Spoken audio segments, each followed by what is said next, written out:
था। तो भगवान के स्वरूप वीरभद्र ने क्या किया, उसकी गर्दन काटी और गर्दन को ही कुंड में डाला। क्या कर पूसा जो दांत बार बार दिखाते थे, अपमान भगवान का कर रहे थे, उसके दांतों को तोड़ डाला, भृगु की आंखों को माने भग की आंखों को निकाल डाला और भृगु ऋषि की दाढ़ी को उखाड़ डाला। वहीं पर उन्होंने पुनः ऐसा ही किया, भृगु ऋषि की बकरा की दाढ़ी लगाई गई। यजमान के दांतों से भोजन करें मूसा के लिए, और प्रजापति दक्ष को वहां पर जीवित करने के लिए बकरे का सिर चलाया गया, क्योंकि बकरा ही तो ज्यादा करता मैं जो शरीर को देह मानता है वो बकरा ही है। बकरे की बलि चढ़ती है, बलि चढ़ जाती है जीवन में, देह को मैं, शरीर को मैं माना। इस प्रकार से यज्ञ द्वारा किया गया, दक्ष को जीवित किया गया। उसने भगवान से की आराधना करी, क्षमा याचना करी और पुनः आ गए। और 19 सदी में पार्वती रूप से हिमाचल राजा ने यहाँ पर जन्म धारण किया और भगवान के साथ में बोलो गोविंद भगवान की जय। प्राण विस्तृत कथा है भागवत में, केवल यहाँ ये बताया गया कि पति की आज्ञा में रहने पर कल्याण होता है, आज्ञा का अगर हम त्याग करते हैं उसमें हानि ही आती है, ऐसा इसमें निरूपित किया। इसके बाद में आगे जो है मनु महाराज के बेटा प्रिवर उत्तान पाद थे, उनकी कथा हंसावली का निरूपण किया गया। कहते हैं जाए उत्तान पाद सुनीति सुरुचिस तयो सुरुचिस प्रेयसी पत्नियों नेत्रा यत् सुध्रुवः। दो बेटा थे प्रिवर उत्तान। प्रिवर की कथा 5वें स्कंद में आएगी जो अभी सुनाने वाले, और उत्तान पाद जो थे उनकी कथा है वंश के बाद। इनकी दो पत्नियां थी उत्तान पाद महाराज। दो पत्नियां कौन कौन सी थी, नाम बताया गया, बोले सुरुचि और सुनीति। अब शास्त्रों में इसका अर्थ ऐसा भी महात्माओं ने किया है, इसका भावार्थ कि भाई जैसे उत्तान पाद का अर्थ है जीवात्मा, तो उल्टे पैर ही तो पैदा होते हैं। और जब माने हमारी दो पत्नियां हैं, दो वृत्तियां हमारे अंदर होती है, सुरुचि और नीति। भाई जब हम अपने जो हमको रुचि कर लगता है उनको मन भाई ऐसा करना सुरुचि है, और सिद्धांत शास्त्र सम्मत करना नीति है, सुनीति है। इसी प्रकार से जीवात्मा के अंदर भी दो प्रकार की वृत्तियां होती है, एक नीति वाली वृत्ति और एक वह सुरुचि वाली। तो हमको कौन सी प्रिय लगती है बताओ? रुचि वाली प्रिय लगती है। ये हमारी स्थिति है। उत्तान पाद महाराज को दोष देने की जरूरत नहीं है। नीति कौन है प्यारी लग रही है, नीति तो कुछ और कह रही है, लेकिन हमको तो अपना मन माने ढंग जीवन यापन करना, मन माने ढंग से। उसी प्रकार से उत्तान पाद महाराज को भी अब सुरुचि नाम की पत्नी अति प्रिय थी, जिसका उत्तम, और सुनीति नाम की जो धर्मपत्नी थी उसका बेटा था ध्रुव, कम प्रिय। कहते हैं एक बार की बात है, एकदा सुरुचे पुत्रम गम्रावो विलायन उत्तम नाम वृक्षेत्तम ध्रुव राजा विनंततः। एक बार महाराज उत्तान पाद राज सिंहासन पर बैठे हुए, देखो हमारी बात सुनो, जो कथा है ना अपनी बुद्धि को वहीं ले जाओ, वही दृश्य में ले जाओ, डूबना पड़ेगा। ये रस है भागवत जो है ये रस है, रस में डूबना पड़ेगा। दिव्य सिंहासन है, राजा उत्तान पाद बैठे हुए, पास में उनकी धर्मपत्नी सुरुचि बैठी हुई है, उनका पुत्र जो है उत्तम है वो गोद बैठा हुआ है। ऐसा वहां पर दृश्य है। उसी समय कहते हैं सुरुचि नवलो राज्ञा से गर्विता। वहां पर जैसे ही ध्रुव सुनीति के बेटा थे वो वहां पर आए और पिता की गोद में बैठने के लिए उद्यत हुए। जब पिता की गोद में बैठने ही वाले थे तो उस समय जो पास में बैठी हुई सुरुचि थी उन्होंने ध्रुव जी को एकदम रोक दिया। क्या कहा?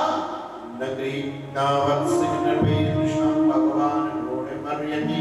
हे वत्स सुनो, तुम राजा की गोद में बैठने योग्य नहीं हो, न गृहीतो मया यस्तम कुक्षापि पात्मजः। हे राजकुमार सुनो, तुम राजा की गोद में बैठने योग्य नहीं हो। क्यों नहीं हो? क्योंकि आपने न गृहीतो मया यत्वम कुक्षापि, तुमने मेरी कोख से जन्म नहीं लिया, इसलिए तुम राजा की गोद में बैठने योग्य। कितना बड़ा गर्व था, माने गर्व अहंकार है उसके अंदर। माने मैं अगर जन्म ले ली तब राजा की गोद में बैठने योग्य वो नहीं बैठ। और यदि तुम्हें राजा की गोद में बैठने का अधिकार प्राप्त करना है तो क्या करो? बोले बालोसी बत्नात्मानम स्त्री गर्व संपुटम तपस्याराधनम पुरुषे तस्यैवानुग्रहेण। भगवान श्री हरि की आराधना करो, भगवान की आराधना करोगे तो तुम्हें पुण्य होगा। तो भगवान की कृपा से तुम मेरे गर्भ में जन्म धारण करोगे। जब मेरे गर्भ में जन्म धारण करोगे तब मैं तुमको जन्म दूंगी और तब तुम राजा की गोद के अधिकारी बनोगे। अब इस बात से क्या सिद्ध हो रहा है? इस बात से सिद्ध ये हो रहा है कि वो भगवान से भी अपने आप को श्रेष्ठ मान रही है। भगवान की आराधना करोगे, वरदान मिलेगा, तब मैं मेरे गर्भ में आओगे, तब मैं आपको जन्म दूंगी और राजा की गोद में अधिकारी बनूंगी। यही सिद्ध हुआ। गर्भे तुम सात्मानम दीक्षिति कृपासनम। मेरे घर में आने के बाद ही तुम राजा के सिंहासन में बैठने योग्य। ये स्पष्ट हो रहा है, इसलिए हम श्लोक बोल रहे हैं। ऐसा उन्होंने गुरु जी का हाथ मान कर कहते हैं। बच्चे जो होंगे ना, कोमल स्वभाव होता है और उनके हृदय में बड़ी पीड़ा, रोने लगते हैं, उनके गला अवरुद्ध हो गया, आंखों में से आंसू धारा बहने लगी। उसी समय उनके जो साथी थे उन्होंने गुरु जी का हाथ पकड़ा और हाथ पकड़कर और माँ के पास आए। माँ के पास पहुंचे, रोए जा रहे, बोल ही नहीं रहे। माँ ने पूछा, आंसू पहुंचे, गोद में लिया, लाड़ प्यार किया, पूछा बेटा क्या बात है, क्यों रो रहे हो? बताए नहीं मारे।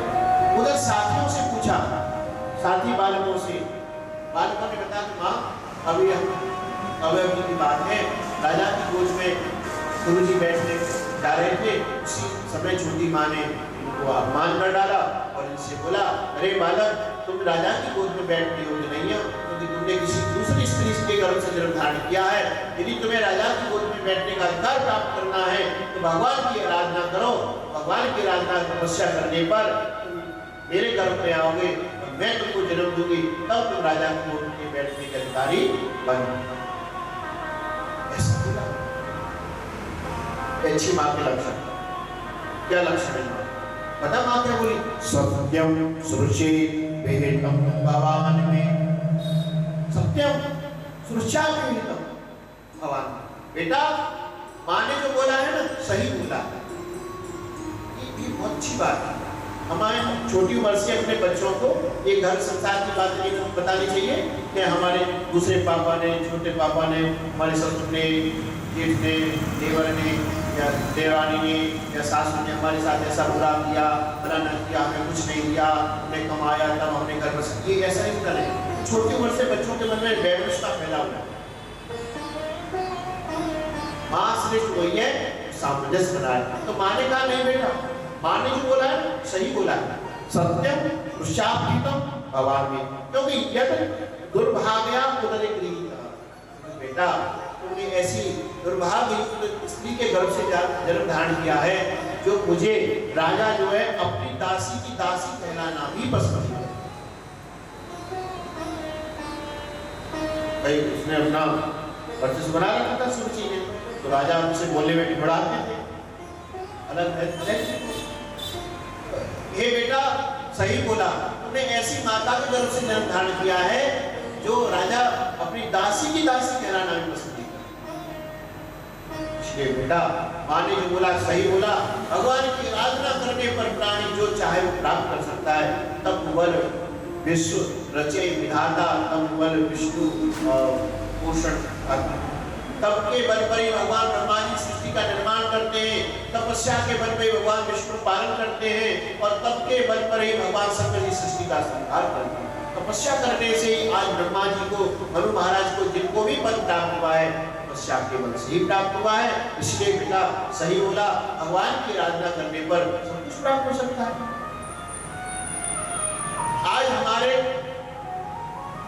ससुर माने ब्रह्मा जी, भैया उनके माने तुम्हारे दादा ब्रह्मपद में जो बैठे तपस्या के बाद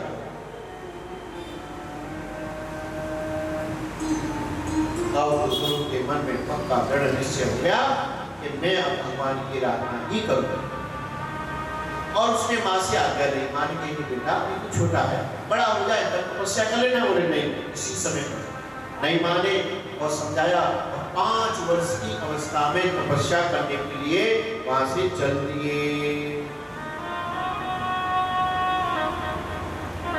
अब समझो, चले जा रहे हैं, परंतु ये मालूम नहीं है कि भजन कैसे करना है, तपस्या कैसे करनी है। और जिन भगवान की आराधना करने वाले हैं, तपस्या करने वाले हैं, उन भगवान के विषय में भी नहीं मालूम कि ये परमात्मा कैसे है, कहाँ मिलेंगे, कुछ मालूम नहीं। प्रभु का निश्चय, दृढ़ निश्चय, दृढ़ निश्चय ही होना चाहिए। लेकिन वो तो देखने वाले हैं, एक पग आगे बढ़ो, 7 पग भगवान आ गया। और भगवान के मन जो देवसी नारद जी हैं, देवसी नारद जी भगवान की प्रेरणा से वहां पर आ गए। अब दृश्य देखो क्या कथा चल रही है। 5 साल में गुरु जी चले जा रहे हैं। मानो ऐसे भाव है, मानो नारद जी के मन में आ रहा होगा कि भैया चेला 1 नंबर का, जल्दी जाके चेला बना डाला तो हमारा भी नाम करेगा। बिना बुलाए पहुंच गए। गुरु जी के पास तो जाते हैं ना, नहीं, गुरु जी ही पहुंच गए। और देवसी नारद जी ने, जैसे कोई हमको प्रणाम करे तो हमको उसके सिर पे हाथ रखना चाहिए ना, नहीं, नारद जी आए और आते ही गुरु जी के सिर पे हाथ रख दिया।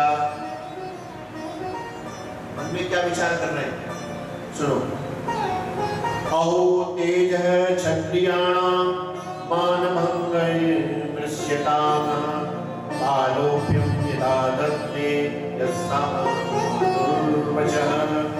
ओ तेज क्षत्रियाणां मानभंग दृश्यताम। ओ देखो ये क्षत्रियों का कैसा प्रबल तेज होता है, थोड़ा सा भी मान भंग सहन नहीं कर सकते। अभी यद्यपि ये बालक है, लेकिन फिर भी माँ ने जो अपमान किया है उस अपमान को सहन नहीं कर पा रहा है और उसका वचनों को सहन नहीं कर पा रहा है और तपस्या करने के लिए जा रहा है। ये बड़ी बात है। ये बात बोल नहीं रहे नारद जी, मन में विचार कर। क्षत्रियों में ऐसा प्रबल तेज है।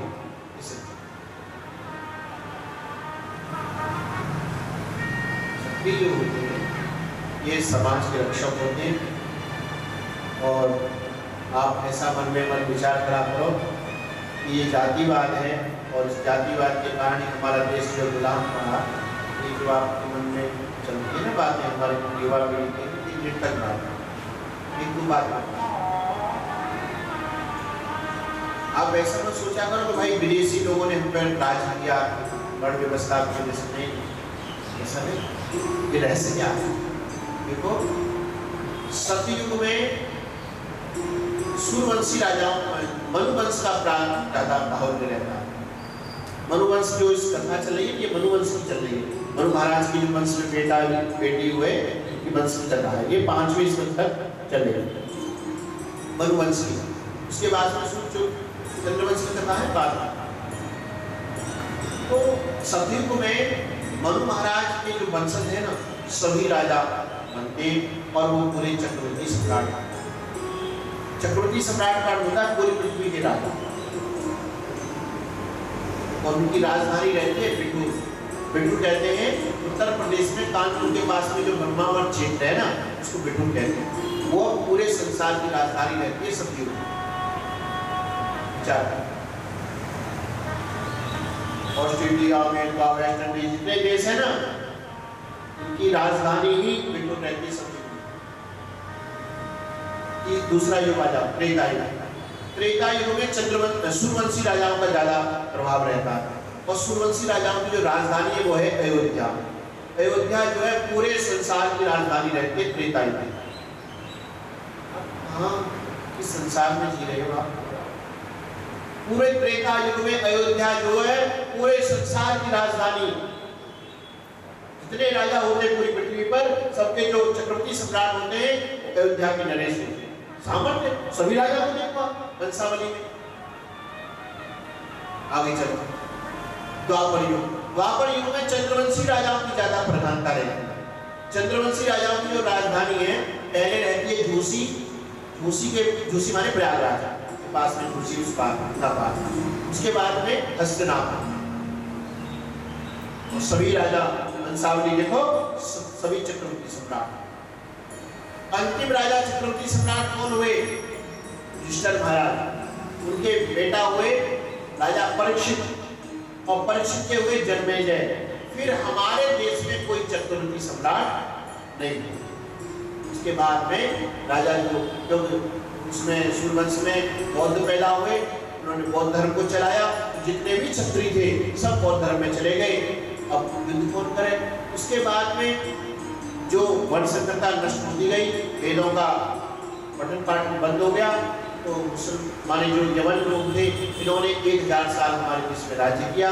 उसके बाद में 200 साल माने अंग्रेजों ने राज्य किया। बस फिर हमारे देश में ऐसे वीर जवान पैदा हुए जिन्होंने अपनी जीवन और जवानी देश के लिए ही कुर्बान कर दी। कौन करता है ऐसा किसी देश में आज तक पैदा हुए जिन्होंने जीवन और जवानी अपने देश के लिए कुर्बान करी हो? भगत सिंह, चंद्रशेखर आजाद, सावरकर, ये कौन थे? इन्होंने विवाह नहीं किया, इन्होंने जीवन यापन नहीं किया, केवल देश के लिए छोटी छोटी उम्र में जवान अवस्था में ही इन्होंने अपना जीवन दे दिया। ऐसा किसी देश में पैदा हुआ आज तक? अब विचार करो, यदि हमने पूरी पृथ्वी पर देखो कलयुग की आयु है 4,32,000, उसकी दूनी आयु होती है द्वापर की दूनी आयु कितनी है? उसकी दूनी होती है 70। इतनी बड़ी आयु हो गई। हमने पूरे सतयुग में राज्य किया पूरी पृथ्वी पर। अगर द्वापर में किया, त्रेता में किया, अगर 1000 साल 200 साल अंग्रेजों ने यवनों ने यदि हमें राज कर लिया, ये तो कुछ भी नहीं है, ये तो सब्जी में जीरा है, जीरा। ये जीरा है, कुछ भी नहीं है। तो इसलिए अपने मन में ऐसा विचार मत करा करो कि हमारे देश की जो संस्कृति है ये कमजोर है, विदेशों के अंग्रेजों है। ऐसा कुछ नहीं है। हमने ही राज्य किया पूरी पृथ्वी पर और हम ही राज्य करेंगे आगे। इसके बाद में क्या होगा? भगवान रावण में जन्म लेंगे, विष्णु जैसा नाम के पिता होंगे, कल की वहां का नाम होगा, संवत जिला होगा, उनका किनारा होगा, हाथ में तलवार रखी, घोड़े पर रहेंगे, भाई बहनों को समाप्त कर डालेंगे। पुनः सूर्यवंश चंद्रवंश की स्थापना होगी। परशुराम भगवान जो महेंद्र पर्वत आसाम गोवा जो है वहां पर तपस्या कर रहे हैं, उनको लेकर आएंगे। पुनः सनातन धर्म की पुनः उसी प्रकार से व्यवस्था बन जाएगी। गांव-गांव की पंचायत जो होती है सब में गुरुकुल खुल जाएंगे, भेदभाव सब अपने अपने धर्म का पालन कर जाएंगे। परंपरा है, इसलिए अपने इतिहास को पूरे को पढ़ के विचार करना चाहिए। एकदम नहीं सोचना चाहिए अखबार टीवी वालों से जानकारी लेके हमारे देश में राज्य किया। अरे क्या किया? कुछ भी नहीं किया। 100 में से 2% हुआ।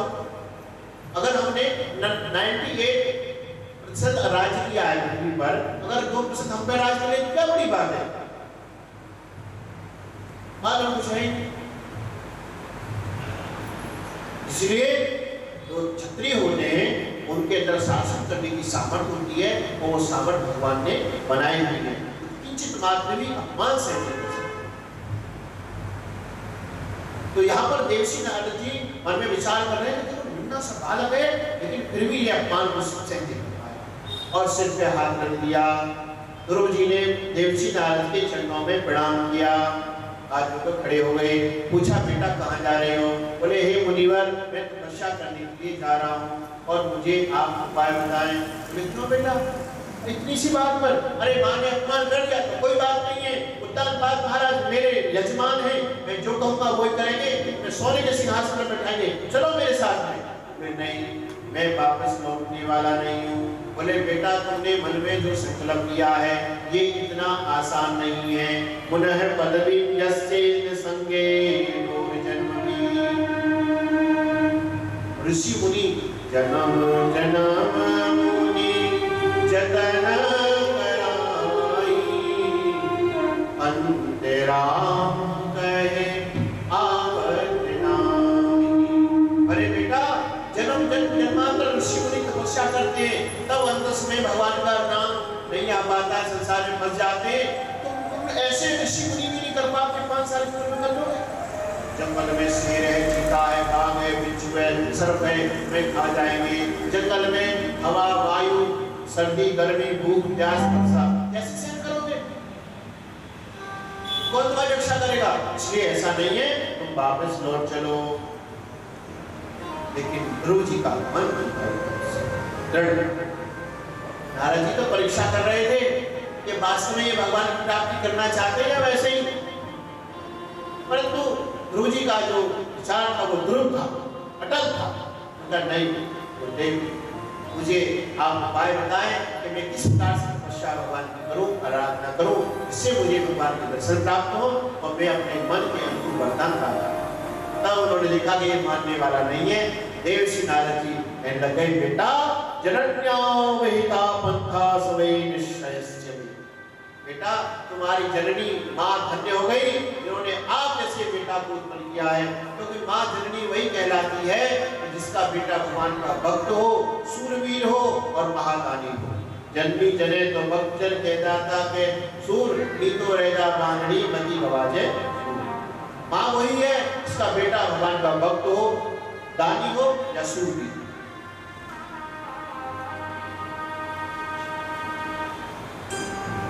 आज की स्थिति ये है, चोर बन जा, डकैत बन जा, क्राइम कर, कुछ भी कर, बाबाजी बन कर, मेरा क्या होगा? पूरे काम कर लो, सब सहन कर लेंगे, भक्ति नहीं। मैंने देखा है छोटे छोटे बच्चे का पूजा पाठ करने लगा, सब लोग टोकने लग जाते हैं, पढ़ाई लिखाई करो, कर लेना पूजा पाठ समय आने पर।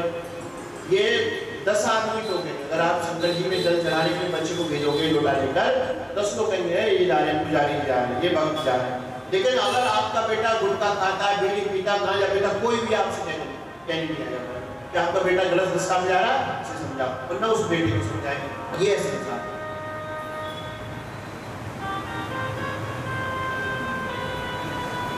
तो माँ तो धन्य है जिसका बेटा भगवान का भक्त हो, और बेटा भगवान की आराधना बहुत आसान है। और उन्होंने गुरु जी को विधि बताई। सबसे पहले उन्होंने नमो भगवते वासुदेवाय मंत्र का उपदेश दिया और बताया इसी मंत्र से आचमन करो, इसी मंत्र से पवित्रीकरण करो, इसी मंत्र का जप करो। और ध्यान विधि बताई। कैसे ध्यान विधि बताई? श्री वक्षाम लक्ष्यामं पुरुषं वनमालिनं संपृच्छत् गदा पद्मे भक्ते चतुर्भुज। ध्यान ऐसे करो, भगवान श्री ने पीले रंग के पीतांबर धारण किया हुआ है, भगवान के सिर पर सोने का मुकुट है जिनमें अनेक प्रकार के हीरा पन्ना मोती जड़े हुए हैं। भगवान के कानों में मछली के आकार के कुंडल पहने हुए हैं। भगवान के आंख, नाक, कान, कपोल बड़े सुंदर हैं जिनमें दिव्य मुस्कान है, सुधामयी वाणी है। भगवान की 4 भुजाएं हैं और 4 भुजाओं में अलग अलग भगवान ने आयु धारण कर रखे हैं जिनमें शंख, चक्र, गदा, पद्म आदि तथा भगवान के भुजाओं में बाजूबंद है।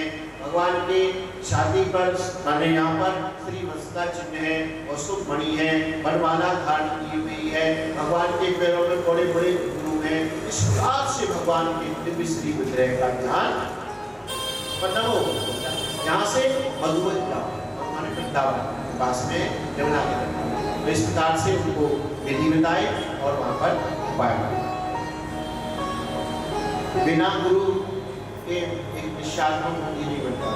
इसलिए यहाँ पर हमारे उपदेश दिया है कि जो गुरु मंत्र है उसका ही जप करना चाहिए और जो गुरुदेव बताएं उसी मंत्र का हमें, ये जो अधिष्ठान देवता है उन्हीं देवता का हमें ध्यान करना चाहिए। तो 2 बात यहाँ पर विशेष रूप से बताई गई कि मंत्र का जप और माने का ध्यान, ये 2।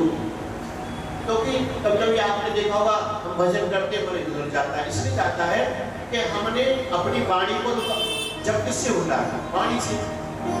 मन से तो कुछ नहीं कर रहे, तो मन से भगवान का चिंतन ध्यान करें, तो दोनों करेंगे तब एकाग्रता हमारे अंदर आएगा। ये इसका हमें तात्पर्य। दूसरी बात, एक दो संशय और बैठा आजकल कहते भाई नाम अलग होता है, भगवान का मंत्र अलग होता है। ऐसा होता है कोई? समाज को भ्रमित करना, एक पक्षी बात बोलना।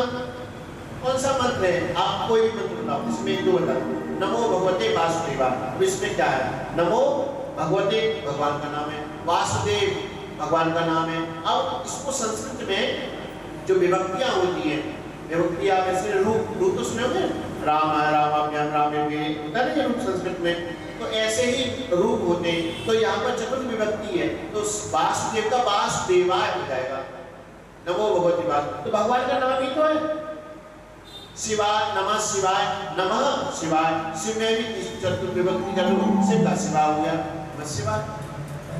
भगवान का तो नाम है। मान लो ब्रह्म गायत्री है, गायत्री मंत्र में भी यही है, जितने भी अक्षर हैं सब भगवान के नाम है। प्रमाणित बात, आप विष्णु सहस्रनाम का पाठ करो, विष्णु सहस्रनाम में जो नाम है वो पूरी गायत्री मंत्र में वही नाम है। ऐसा थोड़ी, मैं भी बहुत साल भ्रमित रहा, उधर उत्तर प्रदेश में उधर रहते थे मेरठ की तरफ, तो वहाँ बहुत सारी संप्रदाय चल रही है आजकल, नाम का अभ्यास करो, नाम करो, नाम है, मंत्र जप से कुछ नहीं होता। तो मैं सोचता यार अपने जो मंत्र गुरुदेव ने दिया ये कुछ नहीं, मंत्र है, नाम जप करना चाहिए, इससे कल्याण होगा। तो बहुत साल हम भी भ्रमित रहे की बात में। इसलिए जो अपना भगवान का नाम है वो नाम ही मंत्र है, अलग नहीं है। हाँ, अंतर ये है जिसमें माने जिनके शिखा सूत्र धारण कर रखा है उनको ओम लगा के बोलना चाहिए, और जिन्होंने चोटी और जनेऊ धारण नहीं किया है उन्हें बिना प्रणव का जप करना चाहिए, उसे स्नान करें। जैसे माता बहने उनके शिखा सूत्र नहीं है तो फिर उनको माने बिना प्रणव का जप करना चाहिए। जैसे पंचाक्षरी मंत्र है तो अगर चाहे तो आप नमः शिवाय जप सकती है ब्राह्मण मार्ग, और नहीं है तो भाई आप जो है जो शिव पुराण है आप पढ़ लेना, शिव पुराण शिवाय नमः ऐसे जप करना, शिव पुराण में रहा। बस इतना अंतर है तो भगवान का ही नाम, और इसको किसी भी अवस्था में जप सकते हैं शिवाय नमः, कोई परेशानी नहीं।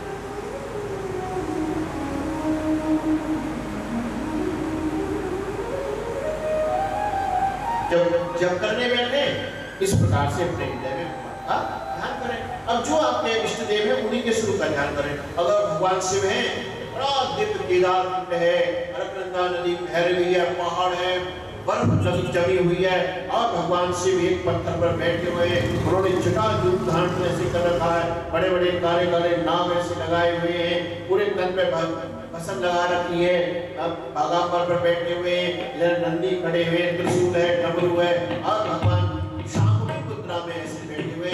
भगवान के एक एक अंग को देखकर ध्यान करें,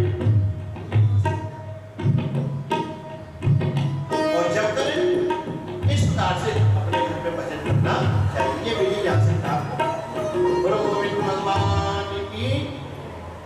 इसके बाद मधुबन में गए ध्रुव जी और वहां पर तपस्या प्रारंभ करी। कैसे तपस्या प्रारंभ करी, श्रवण करें। सबसे पहले उन्होंने क्या किया कि यमुना मैया के वहां से मिट्टी डालाकर उन्होंने एक वृक्ष था बड़ा, उस वृक्ष के नीचे वेदी बनाई, चबूतरा ऐसा गोल सा बनाया, उस पर भूसा बिछाया, आसन बिछाया और उस पर बैठकर तपस्या प्रारंभ कर डाली। नमो भगवते वासुदेवाय का जप करते और भगवान का ध्यान करते। लोग बताया कैसे की तपस्या 6 महीना तक करी उन्होंने। 6 महीने में कैसे करी इसमें बताया, त्रिरात्रांते कपित्थे वज्रासन आत्म प्रत्युषारेण मासम नित्ये चरण हरि। 1 महीने तक त्रिरात्रांते 3 दिन के अंतराल पर, अर्थात 3 दिन तक एक आसन पर बैठे रहे, कुछ नहीं खाते। 3 दिन के बाद में कपित्थ वज्रासन, माने कैद बोलते उसको, कि गोल गोल सा होता है पेड़, वृक्ष आपने कल देखा होगा, गेंद जैसा होता सफेद, उसका अंदर गूदा होता है, उसको खाते हैं। और एक होता बेर, शिवरात्रि में बेर खाते हैं। तो कपित्थ और बेर ये 2 फल खाते हैं, नित्य नहीं। 3 दिन के बाद 3 दिन तक कुछ नहीं खाते जल पीते।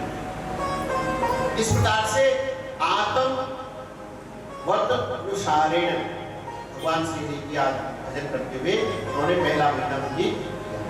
फिर कहते द्वितीयम च तथा मासम षष्ठे भर्गोहनि, फिर दूसरे महीने में 6 दिन के अंतराल पर, इसके माने 6 दिन, 6 दिन तक कुछ नहीं खाते। 6 दिन के बाद में तृणपर्णादिभिः शिनैः, पत्ते कंदमूल खा लेते। तृण माने पत्ते, भी पत्ते और भी अनेक प्रकार के पत्ते होते हैं, इनको खा लेते। दूसरा महीना तृतीयम चान मासम नवमे नवमे हनि, तीसरे महीने में 9 दिन के अंतराल में 9 दिन तक कुछ नहीं खाते। क्या कहते? अभक्षम उत्तम श्लोक उपावसाम, 9 दिन के बाद में वह जो है वायु पान करते, माने जल पीते, वो कुछ केवल ऐसा।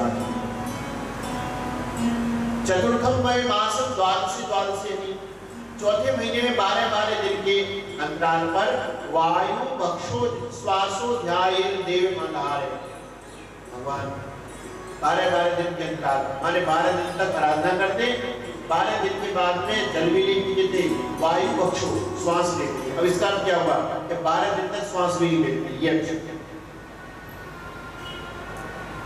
वायु भक्ष का जो विधि है शीतली प्राणायाम, शीतली प्राणायाम करने से इसको वायु भक्ष कहते हैं, माने वायु का अंदर पान करना, शीतली प्राणायाम से। तो इस प्रकार से वायु पान करते हैं 12 दिन के अंतराल, माने 12 दिन तक श्वास नहीं लेते। पंचमे मासान बाप्ते जिश्वासो निपातमजः ध्यायेन ब्रह्मपदेश प्रोस्नानु। 5वें महीना में तो वायु भक्षण भी छोड़ दिया, श्वास लेना ही छोड़ दिया।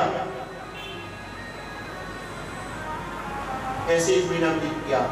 6वें महीना में सर्वतो मन आकर्षित हुए तो ऊंधे पर, दोनों पैर के नहीं, एक पैर तो ऊपर कर लिया, दूसरे पैर के एक अंगूठे पर खड़े ऊपर, हाथ ऊपर करके नमो भगवते वासुदेवाय का जाप करते हुए भगवान का ध्यान 6वें महीना कहते हैं। भगवान की आराधना करते करते गुरु जी की जो तपस्या का प्रभाव था पूरे संसार में फैलने लग गया, सब संतृप्त होने लग गए। वही अब क्या होगा, सृष्टि का विनाश होगा, होने लगे। उसी समय भगवान ने कहा बड़ा मत, सृष्टि का संहार होने वाला नहीं है, मेरा भक्त तपस्या कर रहा है, उसकी तपस्या की अग्नि की वजह से संसार संतृप्त होता, मैं अभी उसको निवृत्त करता हूँ, ऐसा समझाया। और भगवान श्री जी पर आए। उस समय जो छवि है देखो क्या छवि है, बड़ा वृक्ष बरगद का है, बड़ के नीचे वेदी बनी हुई है मिट्टी का चबूतरा, उस पर गुस्सा बिछा हुआ है। गुस्सा के आसन पर एक नन्हा सा 5 साल का बच्चा, इसके आंख नाक कान कपोल हाथ पैर छोटे छोटे से हैं और वह एक पैर के एक अंगूठे पर खड़ा हुआ है, दोनों हाथों ऊपर करे हुए। उसके हृदय में भगवान के शंख चक्र गदा पद्म जो रूप वाला जो रूप है वो यहाँ पर उसने धारण करा है। उसे ये मालूम ही नहीं है कि जिस भगवान का मैं ध्यान कर रहा हूँ वो भगवान मेरे सामने है, वो अपने मंत्र जप में तल्लीन है। भगवान पहले भक्त के दर्शन करते रहे, पर उन्होंने सोचा इसका ध्यान तो बंद होने वाला नहीं है, हम कब तक खड़े रहेंगे। तो भगवान ने क्या किया, उसके हृदय में जो अपना स्वरूप था उसको खींच लिया। अब जैसे स्वरूप को खींचा, जैसे माने कोई गौ माता ने मछली को ले आकर दूध पिलाते हुए मां तड़प रही है, उसी प्रकार से एकदम घूमती और आंखें खोली तो देखा सामने भगवान का। तुमने ध्यान करना था वो मेरे सामने, कुछ बोल नहीं पाया, क्या बोले, कुछ आता ही नहीं। भगवान समझ गए और उसी से भगवान ने हाथ में संत जो था तालों से स्पर्श किया। स्पर्श करते ही ब्रह्मवाणी खुल गई और उन्होंने भगवान की स्तुति करी। उन्होंने स्तुति ये करी कि जो प्रभु परमात्मा जिन्होंने मेरे मन बुद्धि इंद्रिय को सजीवता प्रदान करी है, चेतनता प्रदान करी है, उस परमात्मा को मैं बार-बार नमस्कार करता हूँ। जो परमात्मा सारे संसार में जीवात्मा रूप से व्याप्त है, जो सारे संसार में सभी प्राणियों के अधिष्ठान देवता है, उन परमात्मा को मैं प्रणाम। इस प्रकार से यहाँ पर ध्रुव स्तुति है। 8-10 श्लोकों में ध्रुव स्तुति करी। भगवान ने वरदान दिया, हे बेटा मैं तुम्हारे मन के संकल्प जानता हूँ, मैं तुम्हें ये वरदान देता हूँ 36,000 साल तक तुम राजपाट करोगे और अंत में भगवान की प्राप्ति होगी और तुम्हें फिर ध्रुव लोक जो है हम लोग में अक्षय पद जो कभी नष्ट नहीं होता तथा इसके चारों ग्रह इस पर भ्रमण करते, ऐसा फल मैं तुम्हें प्रदान करता। ये वरदान। भगवान को प्रणाम करके ध्रुव जी खड़े हो गए, भगवान अदृश्य हुए, ध्रुव जी लौट के आ रहे, पर दुखी हुए। क्यों दुखी हुए? अरे उस प्रकार से हो गया जैसे कोई राष्ट्रपति प्रसन्नचित हो जाए और राष्ट्रपति जब आए और बोले भाई बोलो क्या चाहते हो आप जो चाहो हम आपको देंगे, तो बोले महाराज हमें कुछ नहीं चाहिए, हमारे मोबाइल में बस बैलेंस डाल दो। अरे तो राष्ट्रपति जैसा व्यक्ति प्रसन्नचित हो जाए तो 10-20 लाख मकान दुकान कुछ मांगना चाहिए था, मांगा तो मोबाइल में बैलेंस डाल दो, नेट पैक। तो मूर्खता। इसी प्रकार से यहाँ पर ध्रुव जी दुखी हो रहे कि जिन भगवान की प्राप्ति करने के लिए ऋषि की तपस्या करते हैं जन्म जन्मांतर, और आज मैंने उन्हीं भगवान को प्राप्त किया, तो मांगा तो क्या मांगा? संसारी वस्तु मांगे, नश्वर पदार्थ मांगे, तो मेरी भक्ति को धिक्कार है। इस प्रकार से बड़े दुखी हो रहे हैं कि माने मुझे निष्काम भगवान की भक्ति करनी चाहिए थी, सकाम भक्ति नहीं। ये अर्थ है, माने भगवान की भक्ति करो, सकाम मत करो। बेटा की नौकरी लग जाए, मकान दुकान मिल जाए, रोग दूर हो जाए, बीमारी दूर हो जाए, पैसा धन आ जाए, इसके लिए भक्ति क्या करना? इसका भक्त होनी चाहिए, इनका मैंने कहा। अब राज्य में पहुंचे तो राजा उत्तानपाद को अपने लाव लश्कर के साथ में हाथी घोड़ा सब बैंड बाजे लेकर दरवाजे में खड़े हुए राज्य के, क्योंकि उनका बेटा भगवान के दर्शन करके आ रहा है। कितनी बड़ी बात है, दोनों माताएं साथ में हैं। कहते हैं कि सबसे पहले आकर उन्होंने पिता को प्रणाम किया, छोटे भाई को गले लगाया, और माओ में सबसे पहले उन्होंने सुरुचि माता के चरणों में प्रणाम किया, अपनी माँ को नहीं। बोले क्यों? तो अगर ये माता मुझे अपमान नहीं करती, कड़वे वचन नहीं बोलती, मैं भगवान की तपस्या नहीं करता, और भगवान की तपस्या नहीं करता तो मुझे भगवान के दर्शन नहीं होते। इसलिए मेरी असली गुरु ये है। संकोच में आ गई, अपनी माँ के चरणों में प्रणाम किया, राजमहल में हाथी को विमान पर बैठाकर उनका शोभा यात्रा निकाली गई और राजमहल लगे। विचार ये करना है, संसार के लोगों को कितना भी अपना मान लो, कब साथ छोड़ दें कोई भरोसा नहीं है, लेकिन भगवान को मुझे प्राप्त कर लिया, भगवान के बन गए, संसार के सभी प्राणी अपने बन जाते, सब बन जाते। बोलो गोविंद भगवान की जय। भाई ऋषि मुनियों ने ये पंचायत करी, भगवान से शिकायत करी कि ध्रुव जी को 6 महीने में दर्शन दे दिया, हम जब विमान तपस्या करते दर्शन नहीं देते, ऐसे हमारे साथ में दुआन क्यों करी? तब भगवान ने कहा चिंता मत करो। ऋषियों से कहा, भगवान ने रूप धारण किया, एक मल्लाह का नाव में बैठकर बोले चलो आपको घुमा के लाते हैं, घुमा के लाए। उनको तो मालूम नहीं था ऋषियों ने ये भगवान है। वहां देखा तो बड़े बड़े सफेद सफेद पहाड़ थे। पूछा भैया ये क्या है? एक नाव चलाने वाले, ये क्या है? अरे महाराज ये ध्रुव जी ने पूर्व जन्म में जो तपस्या करी ना, ये उनकी हड्डियां हैं। इधर देखा तो इधर पहाड़ हड्डियों के। बोले ये क्या है? बोले ये ध्रुव जी ने अनेक जन्मों में जो तपस्या करी उनकी हड्डियां। एक 6 जन्म 6 महीने की तब दृष्टि हुई। इस प्रकार से जो कोई प्राणी ध्रुव चरित्र की कथा का श्रवण करता है, उसके अंदर भगवान की भक्ति अपने आप ही प्रादुर्भाव करता है। बोलो गोविंद भगवान की जय। अब बताएं ताली की सेवा करेंगे, हमारा द्वारिका का देश याद करिए। ताली पानी मेरा नाम बोल जोरे, ताली पानी मेरा नाम बोल जोरे, तमे बोल जोरे अंदर बोल जोरे, तमे बोल जोरे अंदर बोल जोरे। ताली पानी में कृष्ण नाम, पानी में राम नाम बोल जोरे। महाराज जो थे, अरे जो ध्रुव जी थे वहां उन्होंने राजपाट किया, उनके उत्कल आदि बेटा हुए और उनके बाद राज किया। फिर प्राचीन वही हुए, चेतागण हुए कि उनके ध्रुव जी की वंशावली की कथा वहीं पर माने पुरंजन की कथा है, वो हम बाद में कहीं लगा सुना देंगे, समझा देंगे। यहाँ 5वें स्कंद में शुरू में माने उनके जो बेटा प्रियव्रत थे मनु महाराज के, उनको भगवान के भक्त ने देवसी नारद जी को गुरु बनाया। उनके मन में ये था कि मैं भगवान का भजन करूंगा, गृहस्थ आश्रम में नहीं जाऊंगा। तो पिता ने समझाया बेटा ऐसा नहीं है, गृहस्थ आश्रम में भी भगवान की भक्ति हो सकती है, गृहस्थ आश्रम में भी भगवान की प्राप्ति हो सकती है। आप गृहस्थ आश्रम में रहो, अगर नहीं रहेगा नाना जंजाला दुर्गम घाटी शैल विशाला, गृहस्थ आश्रम में नहीं जाना। देवसी नारद जी आए, उन्होंने समझाया, भगवान ब्रह्मा जी आए, उन्होंने समझाया कि बेटा ऐसी बात नहीं है, गृहस्थ आश्रम में अच्छे लोग नहीं रहेंगे, सदाचारी लोग नहीं रहेंगे, धर्मनिष्ठ नहीं रहेंगे, प्रजा का कल्याण कैसे होगा? उनके घरों में फिर संत महात्मा योगी कहां से पैदा होंगे? इसलिए गृहस्थ आश्रम भी बुरा नहीं है, इसमें भी भगवान की प्राप्ति हो सकती है। भगवान श्री हरि ने दो मार्ग बताए, प्रवृत्ति निवृत्ति मार्ग, इसलिए बेटा आपको प्रवृत्ति मार्ग में जाना चाहिए, ऐसा हमारा आदेश है। संसार में सृष्टि का विस्तार करना है, यहाँ पर समझा रहे हैं। अब मैं आपको इसमें बस एक ही बात बतानी है, फिर विराम करते कि भाई गृहस्थ आश्रम भगवान की प्राप्ति हो सकती है, पर निवृत्ति मार्ग में होती है, थोड़ा अंतर है। गृहस्थ आश्रम सरल सुरक्षित है, संन्यास आश्रम सुरक्षित नहीं है, कठिन है। देखो कैसे, दो प्रकार से लड़ाई लड़ते हैं, युद्ध करना है। या तो हम शत्रु के राज्य में जाकर आक्रमण कर दें, अपनी सेना लेकर किसी राज्य पर चढ़ाई कर दें, एक तो ये तरीका है। या दूसरा तरीका यह है कि कोई राजा हमारे राज्य में आकर युद्ध करता है और हम अपने राज्य में रहकर ही युद्ध कर रहे हैं। इसमें आप बताओ कौन सा सुरक्षित है ज्यादा? हम दूसरे राज्य में जाकर आक्रमण करते हैं तब सुरक्षित ज्यादा है, या अपने राज्य में रहकर ही युद्ध कर रहे हैं तब सुरक्षित ज्यादा है?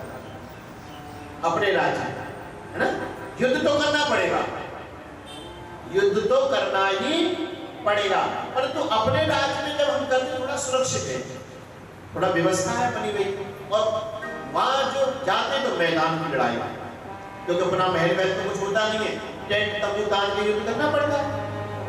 इसी प्रकार से अपने राज्य में रहकर युद्ध करना यह है गृहस्थ आश्रम, अर्थात गृहस्थ आश्रम में सुरक्षित रहते हुए भगवान की आराधना करना। इसमें पदभ्रष्ट होने की चांस जो है कम होती है, क्योंकि गृहस्थ परिवार में व्यक्ति रहता है तो जो चीज की आवश्यकता वो उसके पास में होती है, इस चीज में तृष्णा होती है, वो थोड़ा थोड़ा चीज का सेवन करता ही है, वो धीरे धीरे वो निवृत्ति कर लेगा।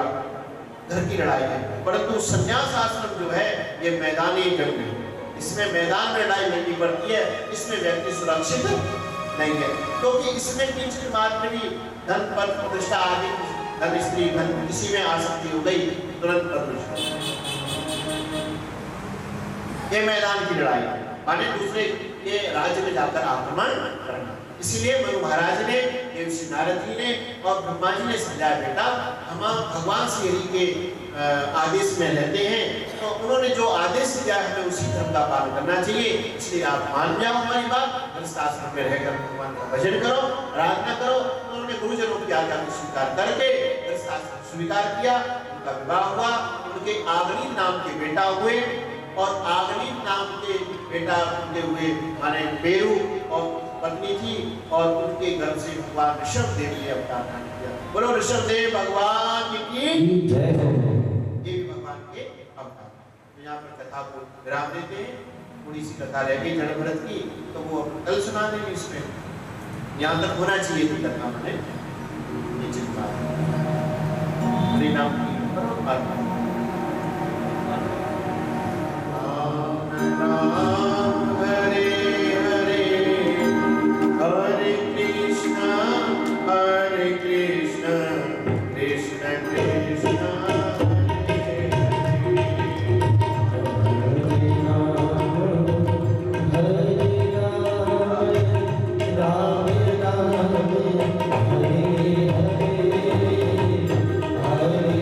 कृष्ण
આવી જાય પૂજા માટે.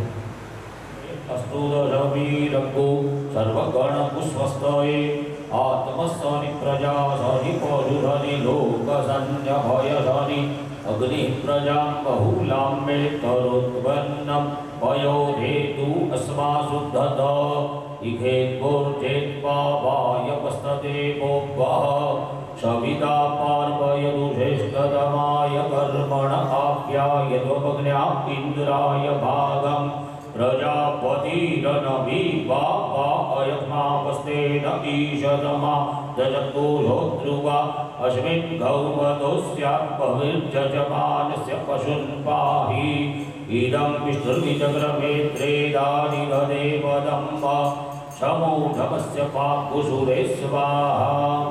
ओम भूर्भुवस्वः वाङ्मयस्वरूप भगवते प्रदर्श्य ओम प्राणाय स्वाहा, ओम अपानाय स्वाहा, ओम ध्यानाय स्वाहा, ओम उदानाय स्वाहा.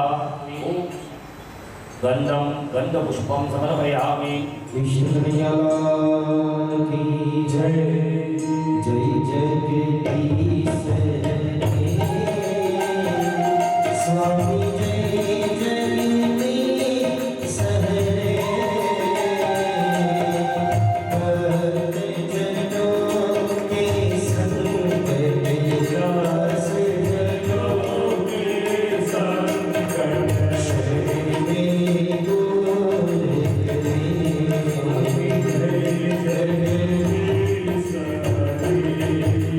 जो गावे हर गावे दुख बिन से मन का प्रभु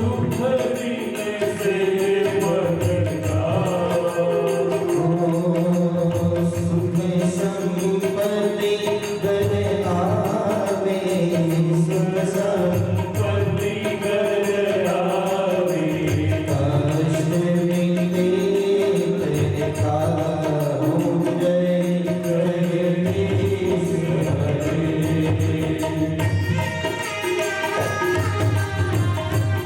हरे राम.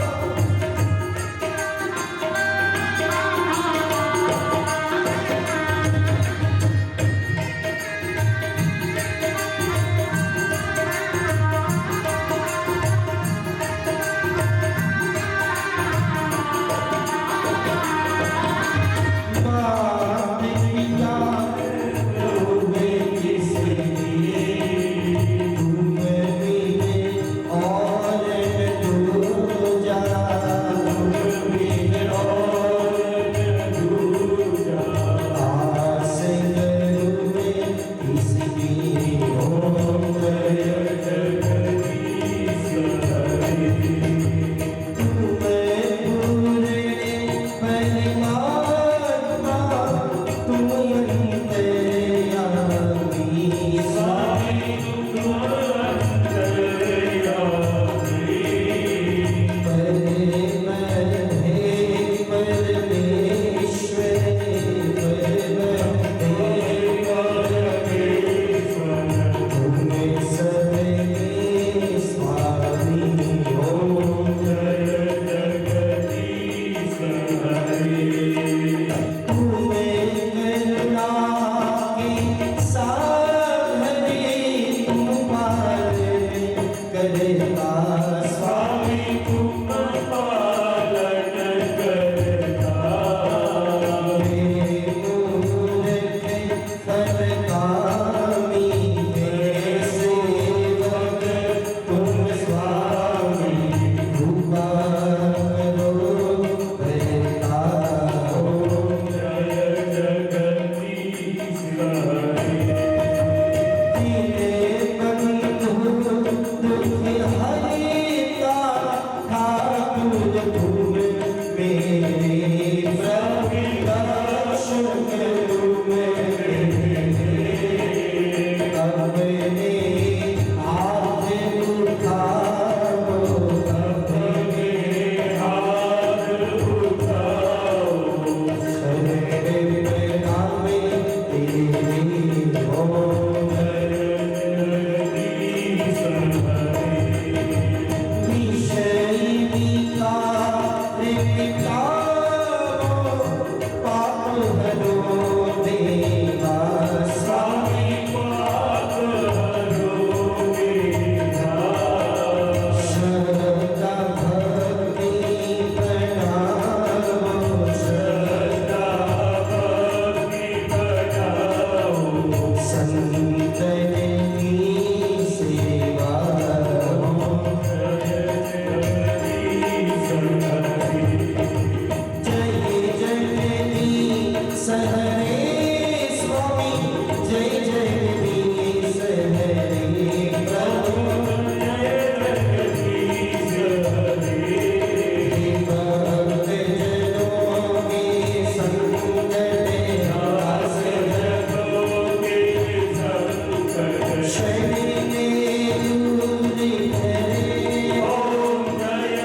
जलेन शीतलीकृत्य पुष्पैः हस्ते दिव्याभिवन्दनम्